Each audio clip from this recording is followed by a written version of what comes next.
नमस्कार, ये आकाशवाणी चंडीगढ़ है। अब आप प्रतिका से प्रादेशिक समाचार सुनिए। पहले इस बुलेटिन के मुख्य समाचार। प्रधानमंत्री नरेंद्र मोदी कल सुबह 11 बजे आकाशवाणी पर मन की बात कार्यक्रम में देश विदेश के लोगों के साथ अपने विचार साझा करेंगे। केंद्रीय स्वास्थ्य एवं परिवार कल्याण मंत्रालय ने केंद्र सरकार के सभी सरकारी अस्पतालों व चिकित्सा संस्थानों को दीक्षांत समारोह के लिए नया ड्रेस कोड तैयार करने को कहा है। हरियाणा के मुख्यमंत्री नायब सिंह ने कहा कि मोदी सरकार ने श्रमिकों के हित में अंग्रेजों के बने कानून खत्म कर श्रमिकों को लाभ पहुंचाने का काम किया है। हरियाणा के पूर्व उप मुख्यमंत्री दुष्यंत चौटाला ने विपक्षी दलों की आलोचना की और उचाना से चुनाव लड़ने का ऐलान किया। और भारतीय क्रिकेट खिलाड़ी शिखर धवन ने अंतर्राष्ट्रीय व घरेलू क्रिकेट से संन्यास लेने की घोषणा की। अब समाचार विस्तार से। प्रधानमंत्री नरेंद्र मोदी कल सुबह 11 बजे आकाशवाणी पर मन की बात कार्यक्रम में देश विदेश के लोगों के साथ अपने विचार साझा करेंगे।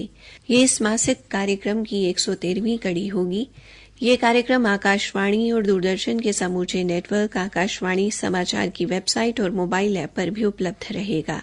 आकाशवाणी समाचार, दूरदर्शन समाचार, प्रधानमंत्री कार्यालय और सूचना एवं प्रसारण मंत्रालय के यूट्यूब चैनलों पर भी इस कार्यक्रम का सीधा प्रसारण किया जाएगा। आकाशवाणी पर हिंदी प्रसारण के तुरंत बाद ये कार्यक्रम क्षेत्रीय भाषाओं में भी प्रसारित किया जाएगा। केंद्रीय स्वास्थ्य एवं परिवार कल्याण मंत्रालय ने केंद्र सरकार के सभी सरकारी अस्पतालों व चिकित्सा संस्थानों को दीक्षांत समारोह के लिए नया ड्रेस कोड तैयार करने को कहा है। मंत्रालय ने इस संबंध में केंद्र सरकार के सभी अस्पतालों और चिकित्सा शिक्षण संस्थानों के प्रमुखों को पत्र लिखा है। मंत्रालय ने कहा कि ये परिवर्तन औपनिवेशिक विरासत को छोड़ने और भारत की समृद्ध सांस्कृतिक विरासत को अपनाने की दिशा में एक महत्वपूर्ण कदम है। पत्र में कहा गया है कि विभिन्न संस्थान दीक्षांत समारोह के दौरान काले वस्त्र और टोपी का उपयोग करते हैं और ये परंपरा यूरोप में मध्य युग में शुरू हुई थी। स्वास्थ्य मंत्रालय ने संस्थानों को राज्य की स्थानीय परंपराओं के आधार पर संबंधित संस्थान के लिए उचित भारतीय ड्रेस कोड तैयार करने के निर्देश दिए हैं। हरियाणा के मुख्यमंत्री नायब सिंह ने कहा कि मोदी सरकार ने श्रमिकों के हित में अंग्रेजों के बने कानून खत्म कर नए कानून बनाकर श्रमिकों को लाभ पहुंचाने का काम किया है। उन्होंने कहा कि किसी भी देश के आर्थिक विकास में श्रमिकों की अहम भूमिका रहती है। मुख्यमंत्री भारतीय मजदूर संघ की हरियाणा इकाई के 70वें स्थापना दिवस पर कुरुक्षेत्र की नई अनाज मंडी में आयोजित कार्यक्रम को संबोधित कर रहे थे। मुख्यमंत्री ने कहा कि भूमि, पूंजी, उद्यमिता और श्रम किसी भी देश की अर्थव्यवस्था के 4 आधार स्तंभ हैं, जिन पर अर्थव्यवस्था का निर्माण होता है और जिसमें श्रम सबसे महत्वपूर्ण है। उन्होंने कहा कि श्रमिक राष्ट्र को समृद्धि की ओर ले जाते हैं। श्रमिकों की बदौलत ही हरियाणा देश में सबसे ज्यादा प्रगति करने वाला राज्य बना। उन्होंने कहा कि प्रदेश के श्रम विभाग के पोर्टल पर लगभग 27,000 कारखानों के करीब 22 लाख श्रमिकों को पंजीकृत किया गया है। हरियाणा में आज 25% श्रमिक संगठित क्षेत्र में है और 75% श्रमिक असंगठित क्षेत्र में कार्यरत हैं। श्रमिकों के कार्यस्थल पर सुरक्षा को मजबूत बनाया गया है। उन्हें दुर्घटना बीमा और सामाजिक सरोकारों के लिए वित्तीय सहायता प्रदान की जा रही है।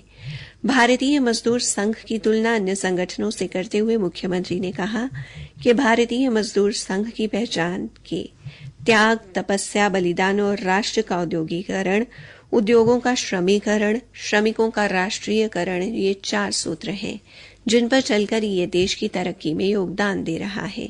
मुख्यमंत्री ने विपक्ष पर निशाना साधते हुए कहा कि भूपेंद्र सिंह हुड्डा कहते हैं कि वे पोर्टल खत्म कर देंगे, लेकिन उन्हें पता होना चाहिए कि केवल पोर्टल की वजह से ही हरियाणा के लोगों को सीधा लाभ उनके खाते में मिल रहा है। पोर्टल से भ्रष्टाचार बंद हुआ है और 3,20,000 बुजुर्गों की पेंशन सरकार ने घर बैठे पहुंचाई है। कार्यक्रम को शहरी स्थानीय निकाय मंत्री सुभाष सोधा ने भी संबोधित किया।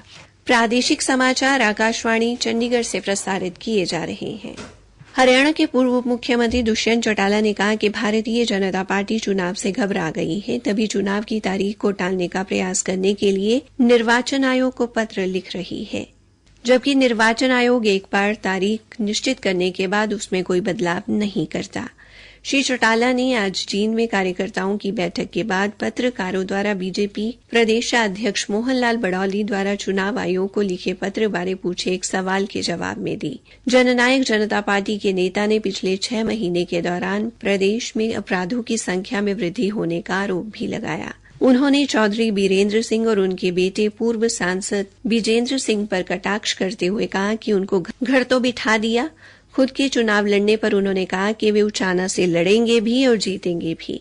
श्री चौटाला ने कहा कि कांग्रेस पार्टी का 10 वर्ष का शासनकाल भी प्रदेश की जनता देख चुकी है और उनके 10 वर्ष के शासनकाल में क्षेत्रवाद का बोलबाला रहा और उससे प्रदेश की जनता भली भांति परिचित है। भारतीय क्रिकेट खिलाड़ी शिखर धवन ने अंतर्राष्ट्रीय और घरेलू क्रिकेट से संन्यास लेने की घोषणा कर दी है। 38 वर्षीय धवन ने सोशल मीडिया प्लेटफॉर्म पर एक वीडियो संदेश में कहा कि वे क्रिकेट की अनगिनत यादें अपने साथ ले जा रहे हैं। उन्होंने प्रशंसकों के प्यार और समर्थन के लिए आभार व्यक्त किया।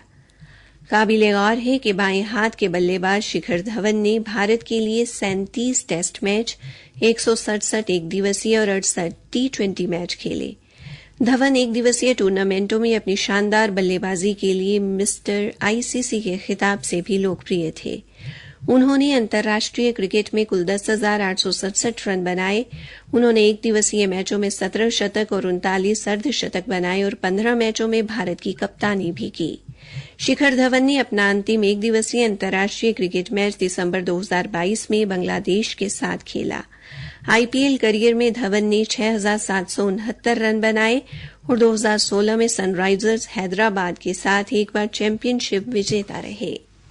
पलवल पुलिस ने जन्माष्टमी पर्व के मद्देनजर सुरक्षा के व्यापक प्रबंध किए हैं। पुलिस अधीक्षक चंद्र मोहन ने बताया कि मंदिरों के आसपास तथा भीड़भाड़ वाले बाजारों में गश्ती दलों के अलावा सादी वर्दी में भी पुलिसकर्मी तैनात रहेंगे।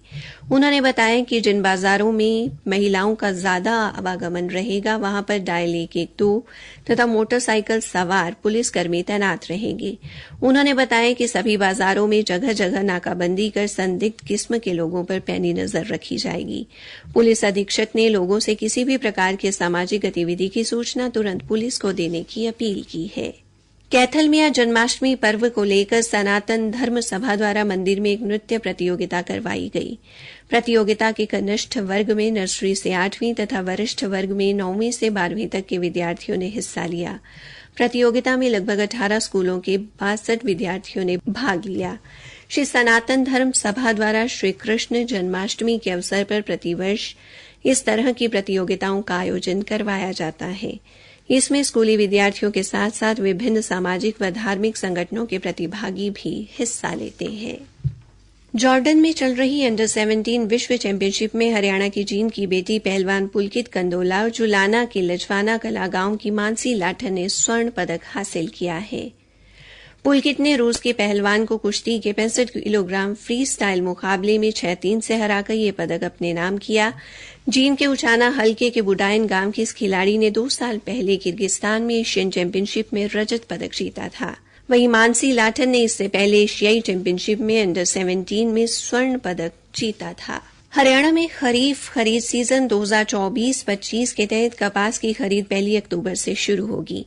कृषि एवं किसान कल्याण विभाग के अतिरिक्त मुख्य सचिव डॉ राजाशेखर वुंडरू ने बताया कि कपास की खरीद केंद्र सरकार के नियमानुसार भारतीय कपास निगम के माध्यम से न्यूनतम समर्थन मूल्य पर की जाएगी।